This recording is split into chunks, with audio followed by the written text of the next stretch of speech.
দেড় দশকের আন্দোলন, প্রতিটি সংগ্রামে, আন্দোলন সংগ্রামে মানুষের পাশাপাশি নারীরাও লড়াই করেছেন, জীবন দিয়েছেন।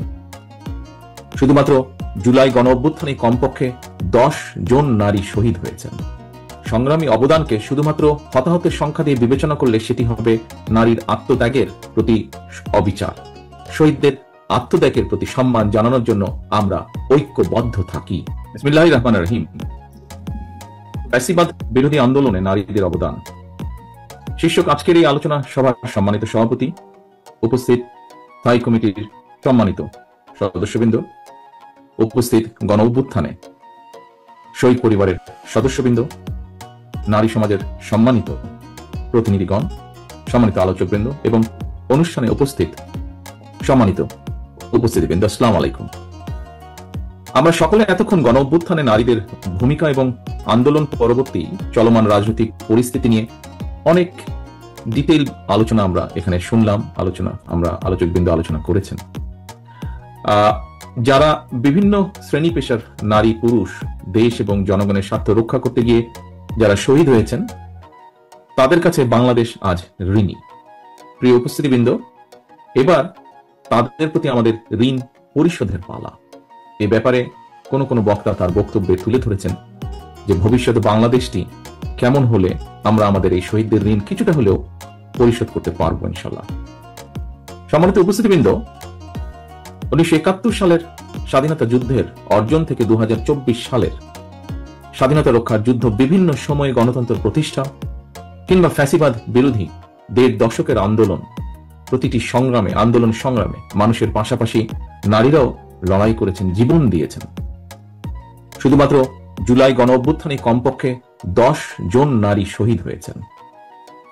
আমি ব্যক্তিগতভাবে বিশ্বাস করি একজন নারী সংগ্রামী অবদানকে শুধুমাত্র হতাহতের সংখ্যা দিয়ে বিবেচনা করলে সেটি হবে নারীর আত্মত্যাগের প্রতি অবিচার। কারণ গণতন্ত্র প্রতিষ্ঠা কিংবা স্বাধীনতা রক্ষার আন্দোলনে কোন সংসারের একমাত্র কার্যক্রম পুরুষ সদস্য হত হওয়ার পর একটি সংসারকে টেনে নিয়ে যাওয়ার ক্ষেত্রে একজন নারীর যে নিরন্তর প্রতিদিনের যে সংগ্রাম, এমন একজন সংগ্রামী নারীর কথা আজই মঞ্চেই আমরা শুনেছি, তাকে আমরা দেখেছি। এটি কিন্তু একজন নারীর জন্য অত্যন্ত কঠিন একটি লড়াই, জীবনের প্রতিটি বাঁকে। সম্মানিত মা এবং বোনেরা, স্বাধীনতার ঘোষক শহীদ রাষ্ট্রপতি জিয়াউর রহমান বাংলাদেশে প্রথমবারের মতন নারী উন্নয়নে পৃথক একটি নারী বিষয়ক মন্ত্রণালয় গঠন করেছিলেন, যা আজকে আমরা এখানে উপস্থাপিত যে ডকুমেন্টারিটি ছিল সেটিতে আমরা দেখেছি। Mother of democracy Begum Khaleda Zia দ্বাদশ শ্রেণী পর্যন্ত নারীদের বিনা বেতনে শিক্ষার সুযোগ চালু করেছিলেন। বিএনপি বিশ্বাস করে দেশের অর্ধেক সংখ্যক নারীকে রাষ্ট্র এবং রাজনীতির মূল ধারার বাইরে রেখে কখনোই আমরা নিরাপদ বাংলাদেশ গঠন করতে পারবো না, নিরাপদ বাংলাদেশ গঠন করা সম্ভব নয়। নারী শক্তিকে কর্ম পরিকল্পনার বাইরে রেখে কখনোই কোনো রাষ্ট্রই, শুধু বাংলাদেশ নয়, কোনো রাষ্ট্রই এগিয়ে যেতে পারে না। এবং সে কারণেই নারী শক্তিকে প্রাধান্য দিয়ে দেশের অর্ধেক সংখ্যক নারীদের নিরাপত্তা নিশ্চিত, তাদের আশা আকাঙ্ক্ষাকে ধারণ করে বিএনপি আগামী দিনের সকল কর্মপরিকল্পনাগুলোকে সাজিয়েছে বা গ্রহণ করছে। প্রিয় উপস্থিতিবৃন্দ, গ্লোবালাইজেশনের এই সময় শুধু বাংলাদেশের ভূখণ্ডেই নয়, বিশ্বের সব দেশেই নারীদের জন্য শিক্ষা, চাকরি, ব্যবসা সহ সকল সম্ভাবনার দ্বার কিন্তু উন্মুক্ত। শুধু নারী পুরুষ ভেদাভেদ না করে সবাইকে শিক্ষা দীক্ষায় কমপক্ষে কর্মদক্ষ করে গড়ে তোলা প্রয়োজন অত্যন্ত ভাবে, যদি আমরা দেশকে সামনের দিকে এগিয়ে নিয়ে যেতে চাই। ব্যক্তিগতভাবে আমি মনে করি, বিশেষ করে নারীদেরকে শিক্ষা দানে এবং অর্থনৈতিকভাবে স্বাবলম্বী যদি করা যায়, স্বাবলম্বী করা গেলে নারীর প্রতি বৈষম্য লোপের পাশাপাশি অর্থনৈতিক টানাপোড়েনকে কেন্দ্র করে পারিবারিক সহিংসতাও রোধ করবে বা রোধ করার ক্ষেত্রে ভূমিকা রাখবে। এবং সে কারণেই, সেই লক্ষ্যেই আমাদের স্লোগান ক্ষমতায়িত নারী শক্তি পরিবারের মুক্তি। এ কারণেই বিএনপির নীতি মানবিক মূল্যবোধে উজ্জীবিত দক্ষ জনশক্তি তৈরির রাজনীতি, নিরাপদ কর্মপরিবেশ এবং নতুন কর্মসংস্থান সৃষ্টির রাজনীতি। সম্মানিত মা বোনেরা, যদি তুলনামূলক বিচারে দেশে নারী প্রধান পরিবারের সংখ্যা বাড়ছে, তবে দেশের অর্ধেক নারীর মধ্যে অর্থনৈতিক স্বাবলম্বিতার বিচারে নারীরা কিন্তু এখনো অনেক পিছিয়ে আছে বাংলাদেশের প্রেক্ষাপটে। নারীদের অর্থনৈতিক স্বাবলম্বিতা অর্জনের জন্য বিএনপি ইতিমধ্যে সুনির্দিষ্ট বেশ কিছু পরিকল্পনা গ্রহণ করেছে। বাংলাদেশে আমরা যদি একটু খেয়াল করে দেখি, আপনাদের নিশ্চয়ই অনেকেরই ধারণা আছে, বাংলাদেশে পরিবার হিসাবে যদি আমরা চিন্তা করি, তাহলে পরিবারের সংখ্যা প্রায় 4 কোটি। এর মধ্যে অর্থনৈতিকভাবে পিছিয়ে থাকা পরিবারগুলোর মধ্যে থেকে আমরা যেটা পরিকল্পনা করছি, যেটি আমরা প্ল্যান করছি সামনের দিনগুলোতে আমরা সুযোগ আসলে ইমপ্লিমেন্ট করা, যে প্রথম পর্যায়ে পরিবারগুলো যে আছে, এ থেকে প্রথম পর্যায়ে কমপক্ষে 50 লক্ষ প্রান্তিক পর্যায়ের যে পরিবার, তাদের কাছে আমরা ফ্যামিলি কার্ড চালুর পরিকল্পনা আমাদের রয়েছে। ইনশাল্লাহ আসন্ন নির্বাচনে বিএনপি জনগণের রায় রাষ্ট্র পরিচালনার সুযোগ পেলে পরিবারের নারী প্রধানের নামে কিন্তু আমরা এই ফ্যামিলি কার্ডটি আমরা ইস্যু করব। এর লক্ষ্য বা কি উদ্দেশ্য কি হতে পারে, খুব সংক্ষেপে আমি আপনাদের সামনে 2 লাইনের মধ্যে বলার চেষ্টা করব। সেটি হচ্ছে, প্রান্তিক পরিবারগুলোকে প্রতি মাসে রাষ্ট্রীয়ভাবে আর্থিক অথবা প্রয়োজনীয় খাদ্য সহায়তা প্রদান করা হবে। আমরা আশা করছি এই ধরনের উদ্যোগে পরিবার এবং সমাজে একদিকে নারীর অর্থনৈতিক ক্ষমতায়ন ঘটবে, অপরদিকে পরিবারগুলোর সামনে ধীরে ধীরে স্বাবলম্বী হয়ে ওঠার সুযোগও তৈরি হবে।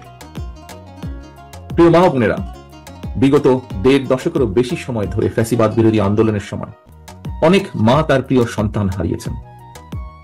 আমার মাও তার এক সন্তানকে হারিয়েছেন আপনাদেরই মতন।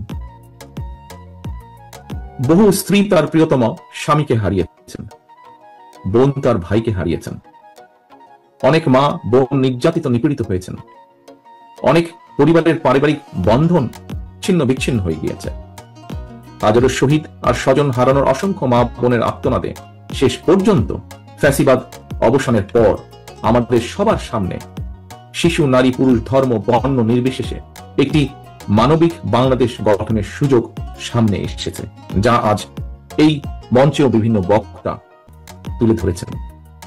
প্রিয় উপস্থিতিবৃন্দ, সম্মানিত মা বোনেরা, নারী সমাজের সম্মানিত সদস্যবৃন্দ, এই যে সুযোগটি এসছে আমাদের সামনে, এই সুযোগকে কাজে লাগিয়ে শহীদদের কাঙ্ক্ষিত বাংলাদেশ গঠনের জন্য আমি দৃঢ়ভাবে বিশ্বাস করি আগামী দিন নারীদের ভূমিকা অত্যন্ত গুরুত্বপূর্ণ।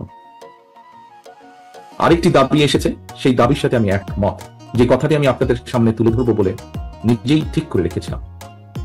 একজন মায়ের চোখে যেমন বাংলাদেশ হওয়া দরকার, তেমন একটি বাংলাদেশ প্রতিষ্ঠা করতে চাইলে, সম্মানিত উপস্থিতিবৃন্দ, আগামী জাতীয় নির্বাচন দেশের প্রতিটি নাগরিকের জন্য অত্যন্ত গুরুত্বপূর্ণ। দেশে যাতে আর কোনোভাবেই আর কোনোদিন ফ্যাসিবাদ, উগ্রবাদ, চরমপন্থা মাথা চাড়া দিয়ে উঠতে না পারে, এই ব্যাপারে বিশেষ করে নারী সমাজকে অত্যন্ত সতর্ক এবং সজাগ থাকতে হবে। এবং সতর্ক এবং সজাগ থাকার জন্য আমি সমগ্র বাংলাদেশের মা বোনদেরকে আহ্বান জানাই। আমি দেশের গণতান্ত্রিক জনগণকে আবারও আহ্বান জানিয়ে বলতে চাই, নারী, পুরুষ, শিশু, ধর্ম, বর্ণ নির্বিশেষে সবার জন্য শহীদদের কাঙ্ক্ষিত একটি ইনসাফ ভিত্তিক গণতান্ত্রিক নিরাপদ বাংলাদেশ প্রতিষ্ঠার মাধ্যমে শহীদদের আত্মত্যাগের প্রতি সম্মান জানানোর জন্য আমরা ঐক্যবদ্ধ থাকি। সবার জন্য একটি নিরাপদ, একটি গণতান্ত্রিক মানবিক বাংলাদেশ প্রতিষ্ঠার চলমান অভিযাত্রায় অতীতের মতো আগামী দিনেও আমরা আমাদের মা বোনদের সক্রিয় অংশগ্রহণ এবং সমর্থন আশা করি দৃঢ়ভাবে। পরিশেষে আমি আল্লাহর দরবারে সকল শহীদদের আত্মার মাগফিরাত কামনা করছি এবং আহতদের